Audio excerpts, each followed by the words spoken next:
자, 홍정환의 인생 비책 홍정환 작가님 어서 오세요. 안녕하세요. 네. 자, 오늘부터는 새로운 작품을 만나죠. 새 시대니까요. 그렇죠. 펄벅의 돼지. 이 중국을 배경으로 한 소설인데 작가가 미국인이더라고요. 네. 그렇죠. 근데 이 미국임에도 불구하고 중국에 대한 묘사가 아주 생생하게 묘사되어 있다라고 평해 주셨는데 맞습니까? 맞습니다. 또 어떤 분들은 지금 요즘 이제 중국 좋아한다 이러면 굉장히 욕을 하시는 분들이 있고, 또 어떤 분들은 지금 그런 분들이 잘 안 계시지만 미국 좋아한다면 또 욕을 하는 분이 계셔서 중국을 좋아했던 미국인 작가에 대한 작품을 미국인 작가의 작품을 소개해보자라는 생각을 했고요. 네. 펄벅은 미국인임에도 불구하고 이 작품은 중국인들이 중국에서 하고 있는 일을 묘사한 작품인데요. 근데 그 시대 중국에 대한 묘사가 놀라울 정도로 디테일하고 구체적이고 사실적이에요. 이게 어떻게 가능했느냐? 네. 펄벅은 말입니다. 사실상 태어나긴 미국에서 태어났지만 몇 달 되지 않아서 중국으로 건너갔습니다. 이른바 MK 미셔너리 키드라고 하죠. 선교사 자녀였기 때문에 그렇습니다. 펄벅의 부모님이 중국의 선교사로 가셨고, 갓난아기였던 펄벅을 키웠던 사람은 바쁜 부모님이 아닌 중국인 유모였던 거예요. 아, 그랬구나. 그러니까 펄벅은 굉장히 자연스럽게 중국어를 구사하고 중국어로 생각할 수 있게 됐던 사람인 거죠.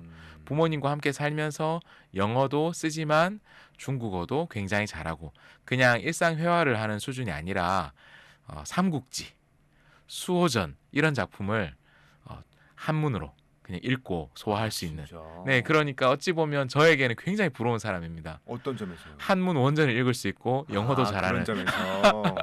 한문 원전을 자유자재로 읽고 영어도 굉장히 잘하는 펄벅에 비해 제가 할 수 있는 것은 한국어는 제가 좀 더 잘하니까 다행히 오늘 이 방송은 한국어로. 아니, 그러면 생긴 거는 뭐 미국인. 그렇죠. 이겠지만 네네. 완전 그 중국 문화를 잘 이해할 수 있는 사람이었겠네요. 요즘 우리나라의 TV에 나오는 사람으로 치자면 네. 조나단이라는 젊은이가 있잖아요. 조나단과 파트리샤. 알죠. 이 친구들이 하는 이야기를 남매. 네, 눈 감고 들으면 한국 남매가 이야기하는 거고 똑같아요. 똑같아. 우리 집에 저희 딸과 아들이 서로 다투는 것과 똑같은 방식으로 다투고 생각하고 노는 수준도 약간 이런 수준이라고 하면 좀 그렇네요. 어쨌든 좀 비슷합니다. 뭐 이제 남매가 다 그렇죠. 네, 저도 그리고 그러니까. 그게 굉장히 전형적인 한국인인데, 그렇지. 다만 유전적으로 어쩔 수 없이 아버지의 피 때문에 누가 봐도 이 사람들이 한국말 한마디도 못할 것 같은 피부색과 외모를 가지고 있잖아요. 펄벅도 그런 거죠. 누가 봐도 전형적인 백인의 외모를 가지고 있는 여성이지만 중국 사람들이 딱 보면 깜짝 놀라는 거예요. 비근한 예가 하나 더 있는데요. 예전에 독일에서 오신 분들에게 한국인인데 독일에서 활동하고 있는 사람들, 스포츠 스타들의 독일어를 블라인드로 들려주는 거예요. 그럼 이분들이 웃죠. 독일어 발음이 이상하니까. 웃는데, 근데 한 사람에 대해서는 깜짝 놀라는 거예요. 이 사람은 독일 사람 아니냐? 알고 보니 차두리 코치.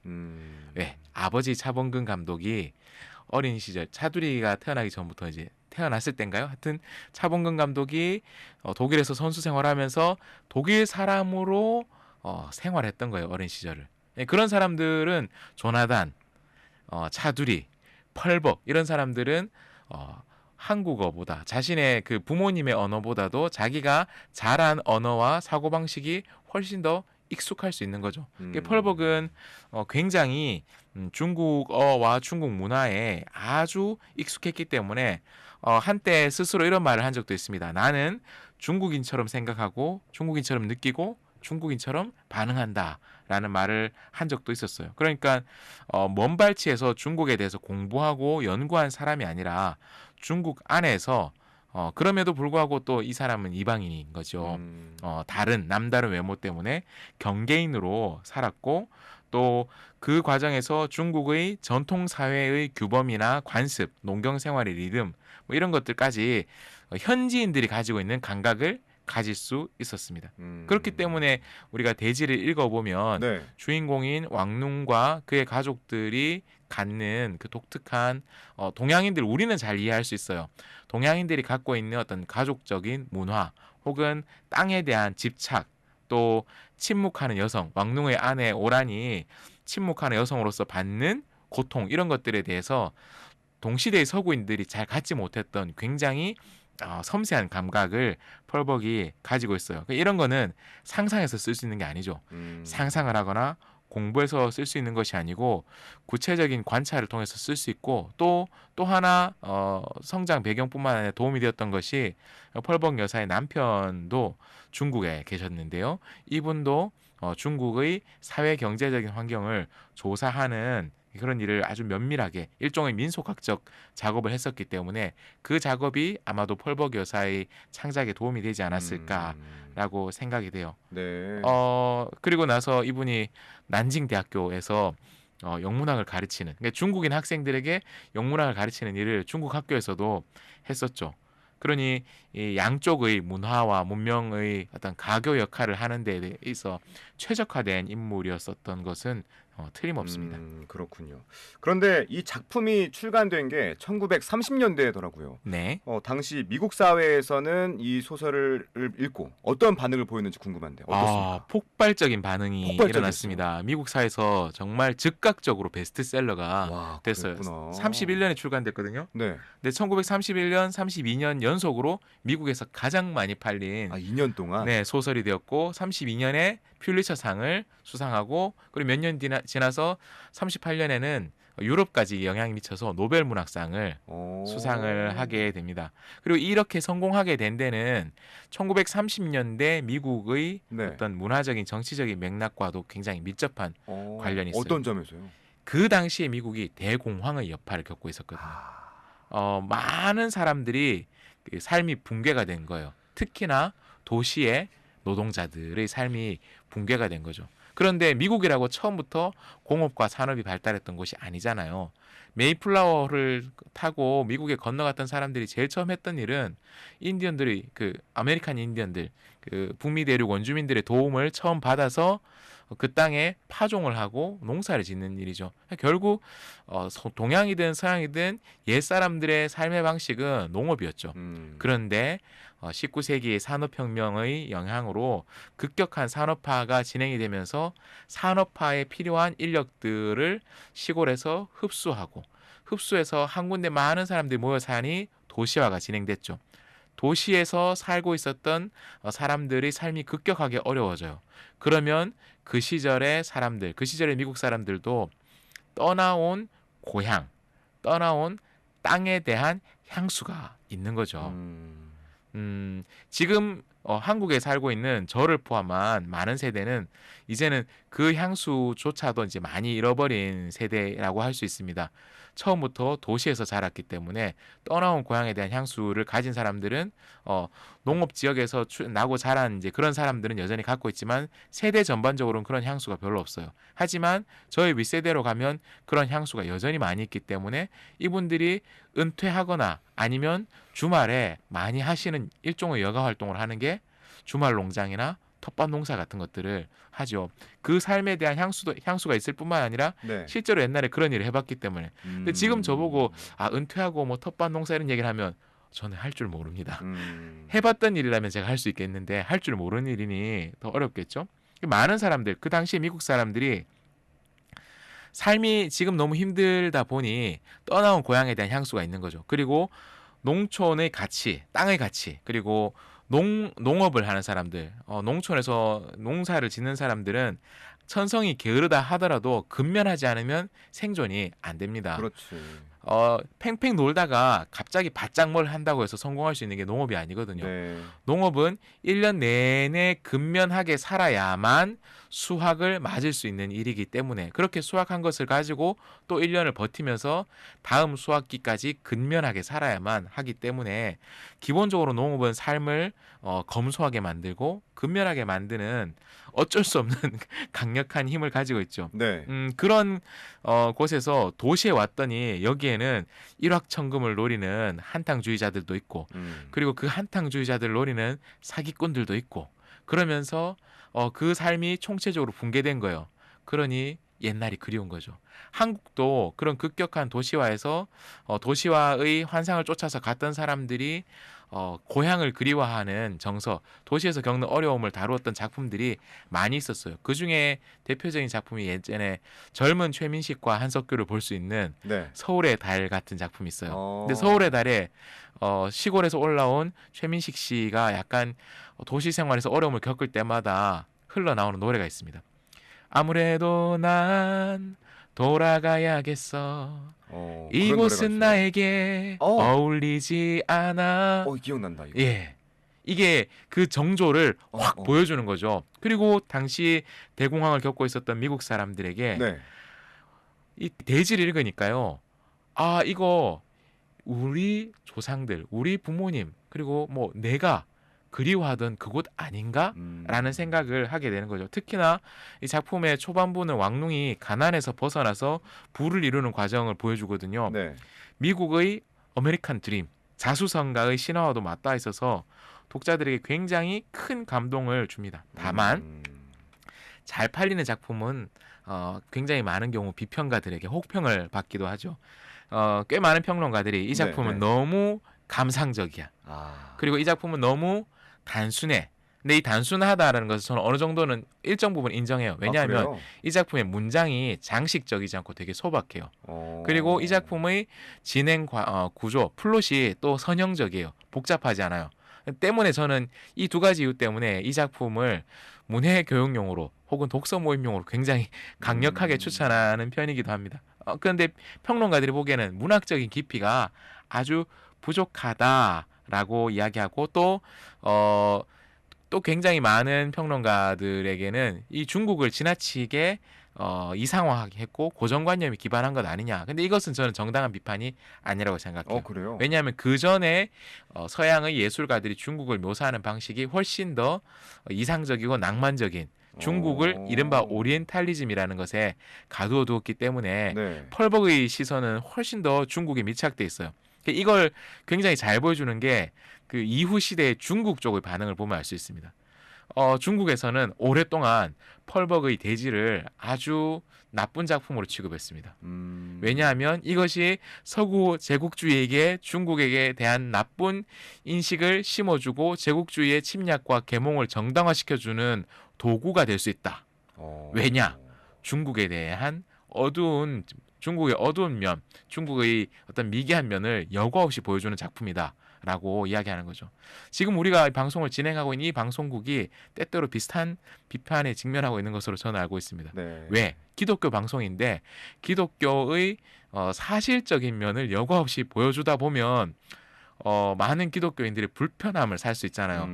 이 기독교 방송국은 기독교가 올바른 모습이 원래의 모습을 찾아가기 위해서는 지금의 병폐를 정직하게 고발할 필요가 있고 그것이 언론 특히 기독교 언론이 마땅히 해야 되는 일인데 이걸 너무 잘해버리니까 불편한 사람이 나오는 거죠.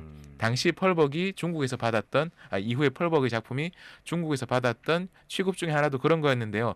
지금은 중국 사람도 이거 중국을 가지고 이렇게 훌륭한 작품을 써주다니 그렇게 됩니다. 그렇군요. 어쨌든 그 과정을 통해서 미국인들에게 오리엔탈리즘으로 가공돼 있었던 중국에 대한 시각을 걷어내고 사실의 중국을 알려주는데도 굉장히 중요한 기여를 한 작품이라고도 할 수 있죠. 네. 또 이 얘기를 안 할 수가 없는데 예전에 그 왕릉일가라는 TV 드라마가 있었더라고요. 네. 이 작품에서 모티브를 얻었을 텐데 정작 책의 제목은 대지거든요. 네네. 영어 원제는 The Good Earth. 이 네. 제목에 담긴 의미도 있을 것 같아요. 이 드라마를 기억하신다는 것이 너무나 놀라운 이 드라마 80년대 후반에 했고 제가 아주 어릴 때 네. 저도 단편적인 장면들만 남아 있는데요. 거기에 주인공 부부가 왕눈과 오란이에요. 이 대지의 주인공 부부의 이름에서 따온 거죠. 당시에 상대적으로 젊은 박인환 씨와 김용옥 씨를 볼 수 있는 박인환 배우와 김용옥 배우를 볼 수 있고 그리고 아주 젊은 배종옥과 조민수 배우를 볼 수 있는 그런 작품이었는데요. 왕농 이 펄벅의 대지에서 이 왕농은 원래 농부였습니다. 근데 가난한 농부였어요. 아버지와 작은 흙집에서 둘이 살고 있었는데 근데 오란이라는 사람과 결혼을 하게 되죠. 그 둘이 열심히 사는 거예요. 그 오란이 굉장히 근면성실하고 손이 아주 야무진 여성이었던 거죠. 그래서 두 사람이 결혼을 하고 아이를 낳고 아이들과 함께 이 땅을 일구고 그러면서 조금씩 조금씩 삶이 나아지기 시작했어요. 근데 농업이라는 것, 특히나 전근대 시절의 농사라는 것은 하늘만 봐야 되는 거예요. 천수답인 거죠. 하늘에서 비가 내리지 않으면 농사 망치는 거죠. 혹은 메뚜기 떼가 온다든지 가뭄이 오고 또 혹은 물이 너무 많이 내린다든지 이러면 또 농사 망치는 거죠. 네. 흉년이 든 겁니다. 흉년이 들어서 이 집안이 쫄딱 망하고 도시로 흘러 들어가게 됩니다. 이 왕농의 가족들이 도시로 가게 되면 땅을 부쳐먹고 살던 그 시절에는 순박하고 성실했었던 왕농이 도시에 가서는 살아남기 위해서 나쁜 일에도 손을 대게 되고 그리고 그전에는 가족의 위계 질서가 되게 분명하고 질서가 있었는데 그것도 막 엉망진창이 되고 이랬는데 왕농이 어떤 약탈당한 집, 불타는 집에 이제 들어가서 그 집에서 재산을 한몫 챙겨서 나와요. 오. 그리고는 그걸 가지고 돌아와서 시골로 가는 거예요. 네. 다시 땅을 사는 거죠. 오. 농사를 짓는 거죠. 그래서 다시 흙으로 돌아가는 거예요. 대지로 돌아가는 거예요. 그러면서 벌어지는 이후의 일련의 일들 그리고 대지가 3부작인데 2부와 3부에서는 왕릉의 후예들에 대한 이야기들을 다루고 있는데요. 네. 이 작품에서 왕릉이 주인공인 것 같지만 실제로 실질적인 주인공은 이 등장 인물들이 아니라 네. 왕릉과 그의 가족들 후예들이 발을 딛고 서 있는 땅 대지가 바로 주인공이죠. 단순한 공간적인 배경을 제공하는 것이 아니라 인물의 정체성, 운명 이런 것들을 실제로 규정짓는 그런 요소로 나오는데요. 그의 삶 그리고 어떤 내면의 갈등, 삶의 방향성 혹은 주변 사람들과 관계라는 것이 어떤 곳으로 가느냐에 따라서 다 달라지는 거죠. 처음에 땅이 없었던 소작농 시절에 아버지와 함께 단둘이 살았고 그리고 아내와 손이 야무진 아내와 그리고 자식들과 더불어서 삶을 막 일궈갈 때 근면하고 검소했었던 왕농의 모습 그리고 그 땅을 떠나서 도시로 갔을 때 붕괴되는 가족의 모습 그리고 다시 땅으로 돌아왔는데 나중에 점점 부자가 되거든요. 일단 이게 시드 머니가 있으니까 큰 부자가 돼서는 나중에 왕릉이 소작농들에게 땅을 이제 부쳐먹게 하는 지주가 되는 거예요. 자기가 직접 흙을 만질 일이 점점 줄어들게 되는 거죠. 그러면서 왕릉이 변해요. 그러면서 이제 첩도 드리고 사치스러운 삶을 그렇구나. 살게 되는 거죠. 그 땅에 살고 있지만 그 땅을 생산 수단이자 부의 수단으로 부 창출의 수단으로 생각하는 순간 그 변하게 되고 그리고는 왕릉이 말년에는 이러면 안 되겠는데라는 깨달음을 얻지만 너무 늦은 거죠. 그리고 자식들에게 남기는 유언은 뭐냐면 땅 절대 팔지 말 그래입니다. 자식들은 항상 아버지 땅 좀 팝시다. 땅을 팔아서 왜? 아버지를 도와서 어릴 때 농사 지어왔잖아요. 농사 힘들잖아요. 그리고 도시의 삶이 얼마나 돈이 있으면 즐겁고 안락한지 알잖아요. 그러니 자식들은 이 땅을 팔아서 이 땅을 벗어나고 싶은 거예요. 왕릉은 흙을 떠났을 때 삶의 안정을 잃어버린다는 것을 경험했기 때문에 절대 이 땅을 팔아서는 안 된다라는 것을 유언으로 남기지만 내 눈에 흙이 들어가기 전에 안 된다라고 하지만 그 자식들은 아버지가 돌아가시자마자 이제 흙 덮으면 흙 들어가니까 아버지가 돌아가시자마자 이 땅을 어떻게 팔 것인지를 막 의논하고 그러면서 땅을 떠난 왕릉의 자손들이 어떻게 삶이 흘러가는지가 네. 2부와 3부의 내용이거든요. 그래서 이 작품의 제목인 대지, 이 대지, 땅, The Good Earth잖아요. Earth라는 것이 지구 혹은 땅이란 뜻도 되지만 흙으로도 번역할 수 있죠. 인간이 흙에서 나와서 흙을 딛고 살고 있을 때 가장 안정을 얻을 수 있고 결국 인간은 흙으로 돌아간다라는 기독교적이면서도 동양적인 이야기를 펄벅은 하고 싶었고 그 흙을 떠난 인간들이 어떻게 망가지는가 혹은 삶이 어떻게 흘러가는가 이것은 왕릉 일가의 이야기이기도 하지만 인간의 이야기 인류의 이야기이기도 하고 그리고 그것이 그 당시 이 작품을 읽었던 미국인들의 이야기이기도 했기 때문에 펄벅과 그 시대의 미국 사람들 그리고 우리에게도 의미가 있다고 할 수 있죠. 그렇군요. 그러면 이 펄벅은 왕릉을 통해서 뭘 말하고 싶었던 걸까요? 펄벅 여사 직접 얘기하지 않았지만 모르지만 저의 추정을 한번 네. 말씀을 한번 드려보겠습니다. 이 대지에서 명백한 주인공은 왕릉이 아닌 대지, 땅이죠. 아까 하지만 말씀하셨죠. 인물로서의 왕릉, 네. 단일한 인물로서 가장 비중 있는 이 인물에 대해서 한번 다뤄보자면 이분이 근면하고 검소한 전형적인 농민으로도 등장하지만 다른 한편으로는 부를 추구하는 사람으로도 나오죠. 이게 특별한 사람이 아니죠. 우리가 저는 부를 추구하지 않습니다. 라고 하는 사람들의 대다수는 저는 부를 추구할 능력이나 실행력이 부족합니다. 라는 말을 그렇게 바꾸어서 하는 경우가 더 많습니다. 제가 그 중에 한 사람이죠. 갑자기. 그러니까 이건 대부분의 사람들이 네. 왕릉과 별반 다르지 않다라는 거죠. 그리고 위계질서를 굉장히 중요하게, 그러니까 성실하고 위계질서, 특히나 가족 간의 위계질서를 중요하게 생각하다 보니 가부장적인 위계질서 안에서 때로는 다소 폭력적이기도 하고, 그리고 이후에 자기의 삶의 편안함을 위해서 이전에 생각했던 말을 바꾼다든지 이런 것들은 굉장히 많은 사람들에게 일어나는 일이고, 그리고 그러한 사람들의 이야기를 다뤘던 작품이 또 아까 말씀하신 드라마 왕릉일가이기도 합니다. 네. 펄벅이 이 복합적이지만 전형적인 인물을 통해서 농경 사회의 윤리적 기반, 그리고 근대화 과정에서의 인간성 상실, 그리고 결국 땅으로 돌아가서 얻을 수 있는 인간성 회복의 가능성까지를 입체적으로 탐색하려고 하는 것이 아닌가라는 게 제가 보는 이 작품의 어떤 주제 의식이고요. 그리고 그것을 우리가 다음 주와 그 다음 주에 이어서 좀 더 파고 들어가 보려고 하는데요. 특히 네. 이 왕릉의 인간됨이 아주 잘 드러난 장이 이 가족 관계입니다. 다른 누구보다도 그의 아내 오란과의 관계가 그가 가진 인간의 양면성을 적나라하게 보여주는데요. 이 오란은 정말 왕릉과 또 왕릉이 가족에게 헌신하면서 땅과 가정을 지켜내는 어찌 보면 한국에서도 많이 한국의 문학 작품과 혹은 우리가 눈으로 직접 볼 수 있었던 이전 시대의 전형적인 어머니, 전형적인 아내의 모습입니다. 근데 정형적인 또 남편인 왕릉은 이런 아내의 존재나 혹은 아내의 기여를 고마워하지 않죠. 별로 당연한 것으로 여기죠.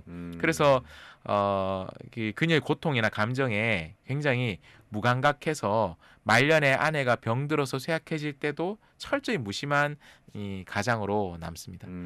이것은 전근대 시절 혹은 근대 혹은 현대까지의 가부장적 사회의 남녀 불평등을 보여주는 것인 동시에 인간이 성취, 소유 이런 것들을 추구할 때 얼마나 윤리적으로 또 감정적으로 무뎌질 수 있는지를 잘 보여주는 그러한 장치라고 할 수 있습니다. 그리고 이러한 왕릉의 모습 속에서 왕릉이 만들어낸 성공이 아들들에 대해 가서 얼마나 이상한 방식으로 왜곡되고 허망하게 허물어지는지를 우리는 이 작품을 통해서 볼 수 있습니다. 네. 그래서 펄벅은 왕릉과 그의 가족이 대지라는 땅이라는 기반 위에 서서 인간이 어떤 가치를 지키면서 살아가야 하는지, 그리고 그 가치를 상실했을 때 인간의 삶이 어떻게 망가지는지를 보여주고 있지 않은가라고 저는 여기서 극비리에 외칩니다.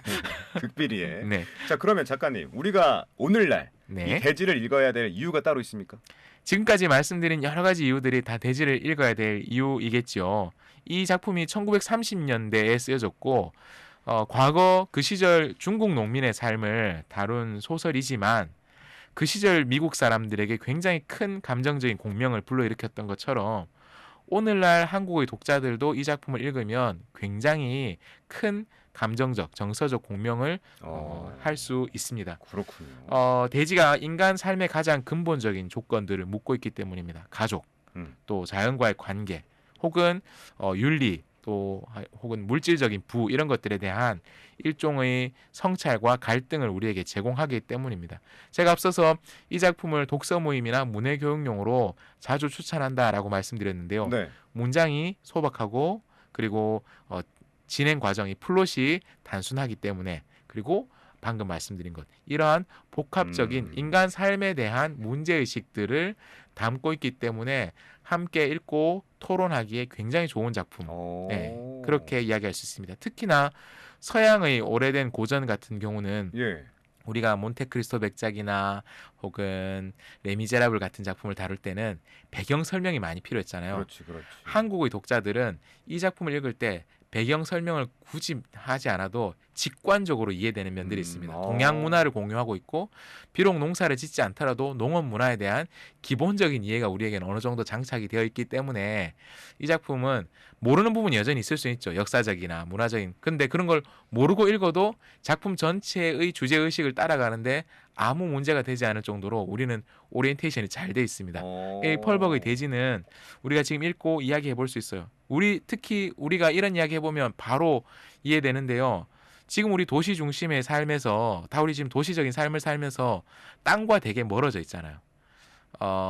땅바닥이라고 하는 우리가 땅이라고 했을 때 전통적인 의미의 earth, 흙을 접할 기회가 그리 많지 않죠. 우리는 시멘트나 아스팔트로 맞아. 포장되어 있는 땅을 밟고 있습니다. 그렇네. 심지어 그조차도 굉장히 제한되게 밟습니다. 자동차나 지하철 등의 대중교통수단 혹은 자차를 이용해서 이동하다 보면 땅을 많이 밟을 시간이 별로 없어요. 그러네. 저는 조깅을 진짜. 좋아하지만 제 조깅로의 대부분은 시멘트나 아스팔트 혹은 우레탄으로 코팅이 돼 있어요. 순수하게 흙으로 되어 있는 구간을 뛰는 데는 극히 일부분입니다. 애써서 진짜 그렇네. 예, 제가 막 10km 정도를 뛴다. 근데 10km 전체를 흙으로 채우겠다라고 하려면 특별한 공간을 찾아가야만 가능해요. 우리는 흙에서 너무 멀어져 있죠. 얼스에서 너무 멀어져 있습니다. 약간 당황스럽네, 진짜. 그리고 우리와 매우 가까운 것은 제가 지금 보고 있는 컴퓨터 화면 혹은 스마트폰의 화면, 그걸 보면서 손으로 혹은 마우스로 스크롤링을 하면서 디바이스의 화면을 넘겨 보내다 보면 사계절의 흐름에는 상당히 상대적으로 둔감해지죠. 대신 정치적인 변동, 경제적인 변동, 주식 시장의 등락에는 굉장히 민감해지죠. 네. 펄벅의 대지를 읽으면 우리는 어디서 왔나라는 생각을 하게 돼요. 우리 결국은 그럼에도 불구하고 우리는 결국 흙으로 돌아가야 되잖아요. 우리가 무엇에 뿌리를 두고 사느냐? 우리는 지금도 흙에서 나고 자란 것을 먹어야 삶을 유지할 수 있잖아요. 그렇지. 왕릉은 땅을 팔지 말라라는 유언을 흙을 이렇게 움켜쥐면서 남겼거든요. 그 자체가 일종의 성찰적인 예언이라고도 할 수 있죠. 우리가 정말 이 땅을 떠나도 되는가? 이 땅을 잊은 채로 살아가도 되는가라는 것을 우리에게 묻고 있고 또 가족이라는 것에 대해서도 성찰을 제공하죠. 이 작품 속에서 가족이 때때로는 굉장히 억압적입니다. 그런데 그럼에도 불구하고 굉장히 강력한 헌신으로 서로를 구속하고 있고 서로를 묶어주는 공동체로 작동을 하죠. 근데 지금 우리는 그러한 공동체에서도 꽤 많이 멀어져 있죠. 원해서 멀어져 있는 경우도 있습니다. 또 필요에 의해서 멀어져 있고 또 한시적인 멀어져 있는 경우도 있습니다. 일 때문에 1인 가구의 삶을 선택하기도 하고 자발적으로 그런 삶을 선택하는 경우도 있죠. 그러나 꽤 많은 경우에는 원치 않게 가족이 해체되어서 그 가족을 그리워하는 사람들도 있습니다. 오란의 침묵과 희생, 자식들의 반항과 분열은 오늘날에도 여전히 우리가 흔히 볼 수 있는 가족 내에서 반복되는 갈등의 패턴과 크게 다르지 않죠. 이 왕농의 아들들이 땅 팔자라고 하고 왕농의 후예들이 왕농과 전혀 다른 삶을 살아가는 것들을 보면 요즘 우리가 흔히 경험하고 있는, 제가 경험하고 있는 부모 세대와 자식 세대의 가치관의 충돌, 이런 것들 굉장히 날카로운, 저는 사실 귀여운 수준으로 우리 아들과의 갈등을 겪고 있지만 지금 굉장히 날카롭게 가치 충돌이 벌어지고 있죠. 근데 이 대지가 이런 것들에 대해서 생각해보고 이야기할 수 있게 해주는 거죠. 그러니 대지는 윤리적이고 또 철학적이고 정서적인 차원에서 우리 시대의 문제를 다룰 수 있는 굉장히 좋은 작품이 될 수 있다라고 생각합니다. 네, 독서 모임에서 이 책 선정에 어려움이 있는 모임이라면 네. 이 펄벅의 대지 읽으시는 걸 추천드리고 강력히 추천합니다. 저희 방송과 함께 네. 같이 호흡하면 또 좋겠습니다. 그렇습니다. 자, 다음 시간에는 그러면 좀 더 내용으로 들어갑니까? 그렇습니다. 대지가 총 3권으로 구성되어 있다고 했는데 네. 저는 1권만 읽어도 충분하다라고 생각하지만 아쉬울 분들을 위해서 음. 2회에 걸쳐서 1권을 조금 상세하게 다루고요. 3, 4권, 2, 3권을 한 번에 묶어서 간략하게 이런 책이 있습니다라고 소개하려고 합니다. 알겠습니다. 이번 주부터 저희와 함께 펄벅의 대지 함께 호흡하면 좋겠습니다. 자, 오늘은 여기까지 하겠습니다. 홍정환의 인생 비책 홍정환 작가 함께했습니다. 작가님 귀한 말씀 고맙습니다. 고맙습니다.